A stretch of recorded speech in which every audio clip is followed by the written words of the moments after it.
कलयुग का प्रभाव हुआ।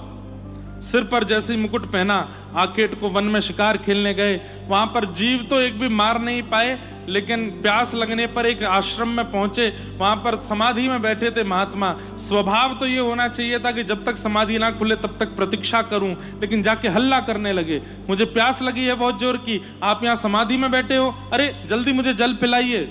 ये कलयुग करवाता है। राजा परीक्षित का ये व्यवहार उस संत के प्रति हुआ। महात्मा की आंखें तो नहीं खुली, समाधि में बैठे थे। राजा परीक्षित ने मरा हुआ सर्प उनके गले में डाल दिया।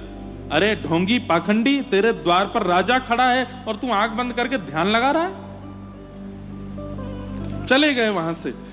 उस ऋषि शमिक के पुत्र श्रृंगी ने यह दृश्य देख लिया और तुरंत अपने हाथ में जल लेके श्राप दे दिया। मेरे पिता का अपमान किया राजा परीक्षित ने, मैं श्राप देता हूं, 7 दिन में तक्षक सर्प डस देगा और राजा परीक्षित की मृत्यु हो जाएगी। ये बात जब शमिक ऋषि के नेत्र खुले, गले में मरा हुआ सर्प बड़ा था, उठा के फेंक दिया। पुत्र ने आके बताया, राजा परीक्षित ने आपके गले में मरा हुआ सर्प डाला, लेकिन वो कहां बचेगा, मैंने भी उसको श्राप दे दिया है, आज के ठीक 7वें दिन उसको तक्षक सर्प डस देगा।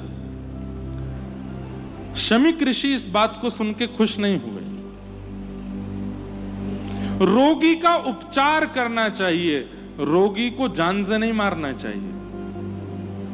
अरे वो रोगी हो गया था, उसका उपचार करना था, कथा सुना के, सत्संग करके, समझा के, बुझा के।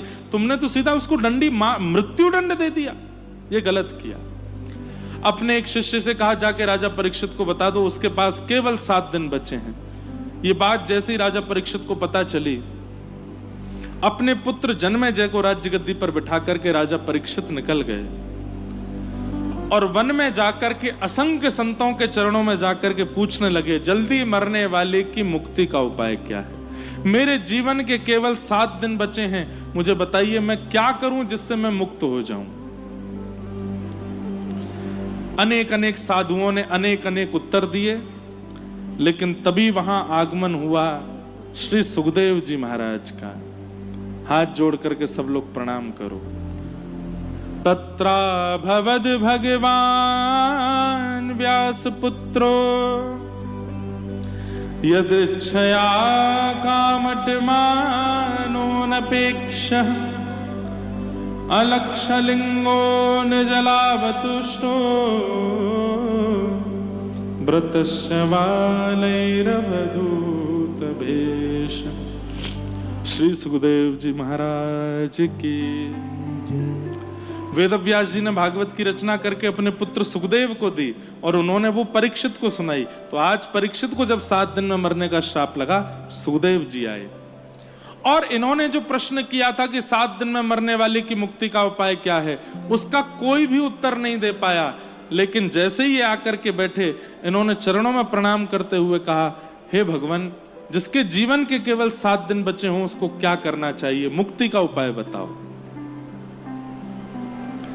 श्री सुखदेव जी महाराज थोड़े मंद मुस्काए और बोले, वरीयाने शते प्रश्न क्रतो लोक हितम नृप आत्मविद सम्मतः पुंसान् श्रोतव्यादिषु यप्पर। बहुत ध्यान से सुनिए सब लोग।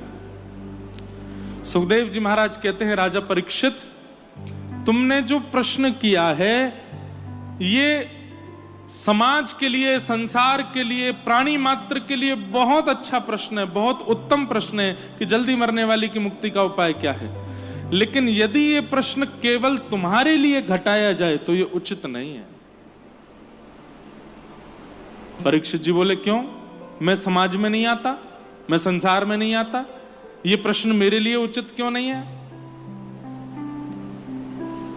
तब सुखदेव जी महाराज कहते हैं, राजन, तुम कौन हो?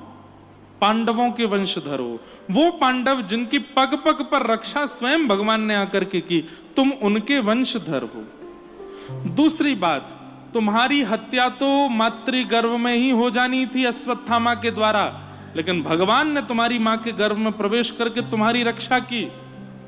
तुम वो बालक हो जिसने जन्म बाद में लिया, भगवान का दर्शन मातृगर्भ में पहले कर लिया।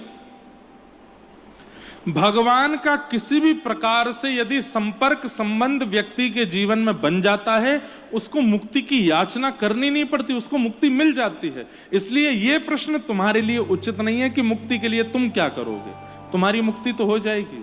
क्यों? तुमने अपनी मातृगर्भ में भगवान का दर्शन किया है, भगवान ने तुम्हारी रक्षा की है, तुम्हारा स्पर्श किया है, तुम्हारी मुक्ति निश्चित है। अरे कंस को भी मुक्ति मिली, पूतना को भी, ताड़का को भी, शूर्पणखा को भी, सबको मुक्ति मिली है। क्यों? भगवान के संपर्क में आ गए थे। तुम तो परम भक्त हो, तुम्हारी मां के गर्भ में प्रवेश करके भगवान ने तुम्हारी रक्षा की। और मान लो कि अगर उस कारण से तुम्हारी मुक्ति नहीं भी होती है, तो भी मुक्ति के लिए 7 दिन की जरूरत नहीं है, मुक्ति के लिए 7 घंटे की जरूरत नहीं है, मुक्ति के लिए 7 मिनट की जरूरत नहीं है, मुक्ति के लिए 7 सेकंड की भी जरूरत नहीं है। तो बोले व्यक्ति अंतिम श्वास ले रहा हो, बस प्राण निकलने ही वाले हैं, अंतिम श्वास छोड़ने वाला है, और उसी समय कान में जाके किसी ने कह दिया जय श्री कृष्ण, उसकी मुक्ति हो जाएगी अंतिम क्षण में।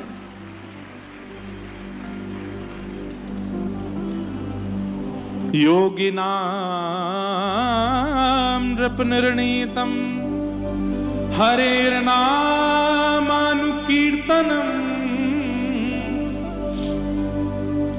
योगियों ने मिलकर के निर्णय लेकर के बताया है कि कोई व्यक्ति प्राण छोड़ रहा हो और उस समय यदि हरिनाम संकीर्तन हो जाए तो उसको मुक्ति मिल जाती है।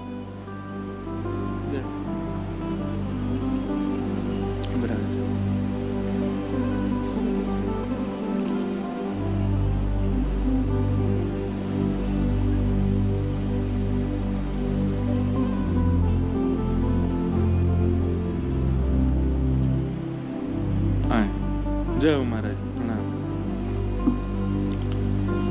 योगिनां नृपनिर्णीतं हरेर नामानुकीर्तनम। व्यक्ति की मुक्ति के लिए अंतिम क्षण भी काफी है। थोड़ा ध्यान से सुनिए सब लोग, इधर देखो। जीवन भर पाप किया, जीवन भर गलत काम किए, कुछ भी अच्छा नहीं किया जीवन में, लेकिन जब अंतिम श्वास ले रहा था तो निश्चित है नरक ही जाना है, कुछ अच्छा किया नहीं है।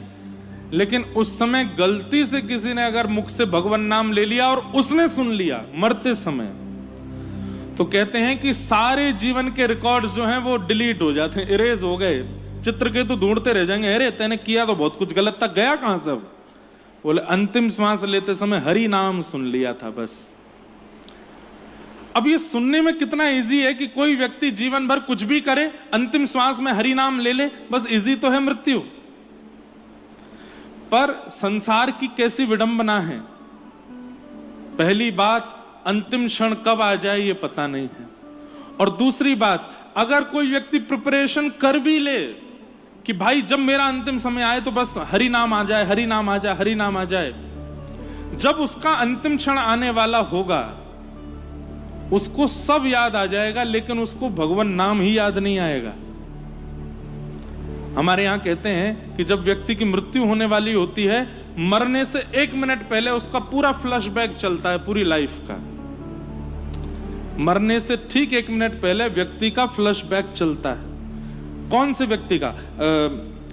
दुर्घटना में मरने वाले का नहीं, या फिर अकाल मृत्यु वाले का नहीं, स्वाभाविक मृत्यु जिनकी होती है उनका पूरी लाइफ घूमती है उनके माइंड में 1 मिनट के लिए, और उसको सब याद आता है। मेरा जन्म हुआ था, मैं छोटा सा था, मेरी माँ ने मुझे गोद में लिया था, पिता मुझे उंगली पकड़ के चलना सिखाते थे, थोड़ा बड़ा हुआ स्कूल में गया, उस मित्र का भी नाम याद आ जाता है जिसको वो सालों से मिला नहीं। ओहो, स्कूल में मेरा उस नाम का एक मित्र था, उस स्कूल में मेरे ऐसे एक टीचर थे। फिर मैं थोड़ा और बड़ा हो गया, फिर उसके बाद मैं यूनिवर्सिटी गया, यूनिवर्सिटी में मेरे इतने मित्र बने थे, वहाँ हमने ये गलत गलत काम भी किए थे, हम ये खा लेते थे, ऐसा पी लेते थे, वहाँ चले जाते थे, ये कर लेते थे।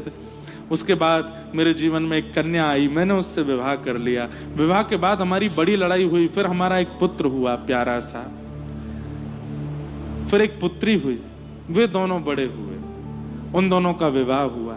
फिर मैंने उस व्यक्ति का अधिकार छीन लिया, उस व्यक्ति का हक मार लिया, उस व्यक्ति की निंदा की, उसके इतने करोड़ों का लॉस करा दिया, ये किया वो किया, सब याद आता है। और आज मैं हॉस्पिटलाइज्ड हूं, बेड पर पड़ा हूं, सामने यम के दूत काले काले खड़े हैं मुझको ले जाने के लिए, सब याद आता है।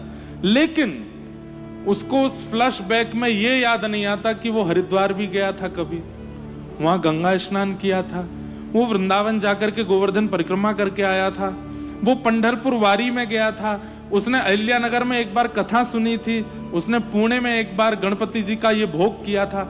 मतलब उसने जो भी भक्ति के कार्य किए ये सब उसको याद नहीं आते, बाकी पूरा संसार उसको याद आ जाता है।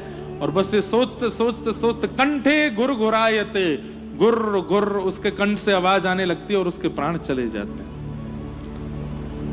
जन्म जन्म मुनि यतन कराही, अंत राम कहीं आवत नाही। अंत में हरि स्मरण नहीं होता, बहुत मुश्किल है, इतना मुश्किल है कि आप कितनी भी योजनाएं बना लो तो भी आप अंतिम समय में हरि को याद नहीं कर पाओगे। इसलिए सुनने में जितना इजी है, करने में उतना ही मुश्किल है। अब इसका एक उत्तर दूं तो फिर महाराज जी क्या करें, ऐसा क्या करें कि अंत में हरि नाम आ जाए। अभी इसी वक्त, इसी क्षण, जो अभी समय है, अभी इसी वक्त नाम शुरू कर दो। इतना जपो, इतना जपो, दिन में जपो, रात में जपो, सुबह उठ के जपो, चलते जपो, बैठ के जपो। इतना नाम जपने लग जाओ कि आप श्वास भी लेते हो तो नाम निकलता है, उठते बैठते हो, चलते हो तो भी नाम निकलता है, किसी से वार्ता करते हो तो भी नाम प्रकट होता है। क्या होता है, व्यक्ति जब पहली बार गाड़ी चलाना सीखता है ना, तो घर का बालक जब पहली बार गाड़ी चलाता, पूरे घर को बैठा था, बैठो मैं देखो गाड़ी चला के दिखाऊं, और गाड़ी चलाता है।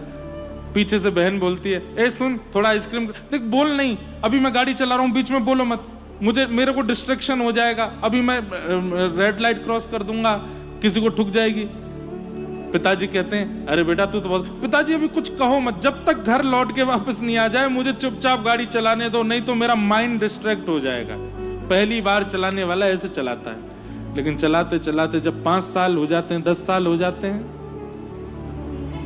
वो गाड़ी में बैठे 8 लोगों से बात भी कर लेता है, गियर भी लगा लेता है, क्लच भी दबा लेता है, ब्रेक भी दबा देता है, इंडिकेटर भी कर लेता है, सब काम कर। क्यों?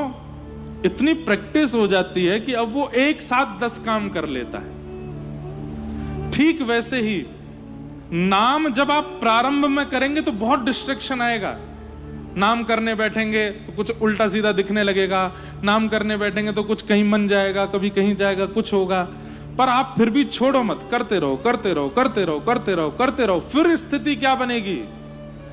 चलते फिरते, खाते पीते, सोते हंसते, नाचते जागते, खाते, हर स्थिति में नाम आपको नहीं छोड़ेगा, नाम चलता ही रहेगा मन में। और व्यक्ति की जब ऐसी स्थिति हो जाती है कि वो चलते फिरते उठते हर स्थिति में नाम गाता है, तो अंतिम श्वास आते समय नाम निकल ही जाएगा, और नाम निकलते मुक्ति मिलेगी। जितने लोगों ने ताली बजाई, इतने लोग भी अगर पालन कर लें तो इतने विमान अहिल्या नगर में आएंगे लेने के लिए, मुक्ति हो जाएगी सबकी। अच्छा, वराह पुराण में एक नई बात है, वराह पुराण में एक नई बात है। वराह भगवान कहते हैं कि जब व्यक्ति नाम गाने लगता है, विठ्ठल विठ्ठल विठ्ठला, पांडुरंग विठ्ठला 24 घंटे गाता है, राम कृष्ण हरि 24 घंटे गाता है, राधा राधा राधा 24 घंटे गाता है, तो वहां वराह पुराण में कहते हैं उसका जब अंतिम क्षण आता है तो वो भले ही हमारा नाम ना ले पाए, वो जिसका नाम गाता था वो उसका नाम लेके उसको याद कर लेते हैं और उसकी मुक्ति हो जाती है, उसको भगवत प्राप्ति हो जाती है। आपने किशोरी जी का खूब नाम गाया, किशोरी जी का खूब ध्यान किया, लेकिन अंतिम क्षण में मान लीजिए दुर्घटना में प्राण चले गए, नहीं ले पाए उस समय नाम, तो चिंता नहीं, प्राण तो कहीं भी जा सकते हैं। अनंत नाम गुणगान करने वाले व्यक्ति के अंतिम क्षण में यदि वो भगवत स्मरण नहीं कर पाता तो ठाकुर जी उसका स्मरण कर लेते हैं, ठाकुर जी उसको याद कर लेते हैं।